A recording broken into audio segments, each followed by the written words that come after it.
Hello, my name is Jesus Martinez, and today I'm going to be going over my compressive assignment of solutions and energy. First, I want to talk about how enthalpy changes when dissolving the dextrose. And it's actually, I have a few notes on the side, but it's actually an endothermic process. And this is because the energy is absorbed from the surroundings and they break the solute and the solvent and solvent interactions, which is actually greater than the energy released during the solute and solvent interactions. And this also like kind of goes along with how like the energy absorbed in steps 1 and 2 isn't is greater than the energy released in step 3. So that makes it endothermic. For number 2, um, it actually the solute solvent interaction in the solution is hydrogen bonding and dipole interactions, and this is because the hydrogen oxygen groups of dextrose actually form strong hydrogen bonds with the water molecules because they both have hydrogen. And also they form the dipole-dipole interactions because both molecules are polar. And then I'm going to go into number 3, which is first to measure it asks for molarity first. And so you get the grams of dextrose divided by the molar mass of dextrose. And it gives you this many moles, 0.02775 moles. And then to get the moles of water, you divide how many grams there are by the molar mass, which gets you 5.552 moles. And then for molarity, you actually have to measure the volume. So you get the mass divided by the density, and it gives you the density, which is 1.06. You divide the total mass, which is 105 grams, and that ends up giving you 103 milliliters, but you can convert the milliliters into 0.10335 liters, which is, it asks for liters. And then, so you end up dividing the total amount of moles, or not the total amount of moles, you end up dividing the moles of dextrose divided by the volume, which gives you 0.2685 as a molarity. And when it comes to molality, you get the same amount of moles, which is 0.02775 moles, divided by how many grams there are, but you need to have it in kilograms.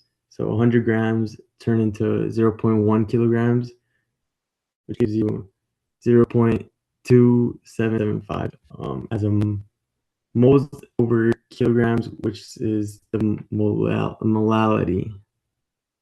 And then next it asks for mole fraction of dextrose.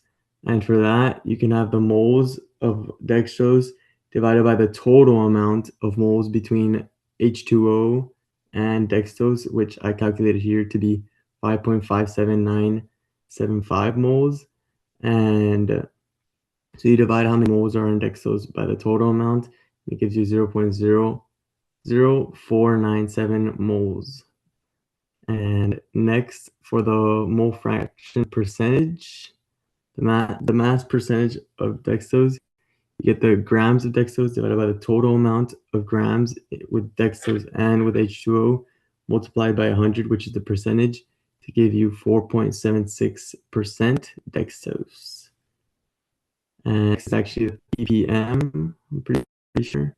This is the ppm, which you basically do the same thing to multiplied by million, which is 5 grams divided by 105 grams total, to multiplied times a million, which is 10 to the power of 6, to get you 47,619 ppm.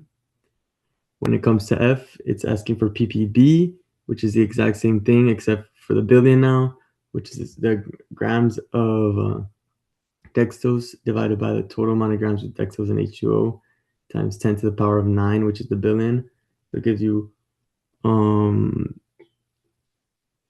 47 billion 619 million and 47 ppb. And then next it asks for the water vapor. Or no, it gives you the water vapor. It asks what is the vapor pressure of the solution. The vapor pressure of the solution, you have to multiply the total moles of water by the pressure of the water, and it already gives you the pressure of the water, which is the amount given over there. But to calculate the moles of water, you have to subtract from the moles of dextrose, which we had already calculated to be 0.00497, to subtract what could be left of that one from what we already calculated, which gives you 0.99503. And then so you multiply the moles of water by the pressure, and that should give you the 92.18 torr to 5, which is the boiling point of the solution. You do this equation here, and you actually, to calculate the I, you have to, dextrose is actually a molecular compound and does not dissociate in water. So the I is 1. It already gives you the Kb, and then you multiply it times the molality, and that is given right here. As we multiply those, it gives you this amount of degrees Celsius. But yeah, it's actually asking you for the boiling point. So you have to get the original boiling point of water, and you add it along with this new one to give you the total one for dextrose to be 100.1424 degrees Celsius. And now for freezing point, it's the exact same thing, but with a given number of Kf. So you multiply the I, which is 1, times the Kf times the molality. And then since water's freezing point is 0, you do 0 minus what we had gotten right here, which is 0.516, to calculate you a negative freezing point of negative 0.516 degrees Celsius.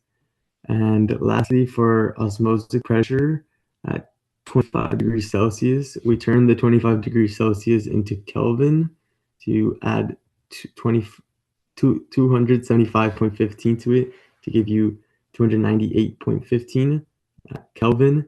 And you multiply it times the R, which is always constant. And then you also multiply it times the molarity, which we had originally calculated back here. And that gives you a total amount of 6.56 atmospheres. And yeah, that is the reasoning behind all of my calculations. Thank you so much.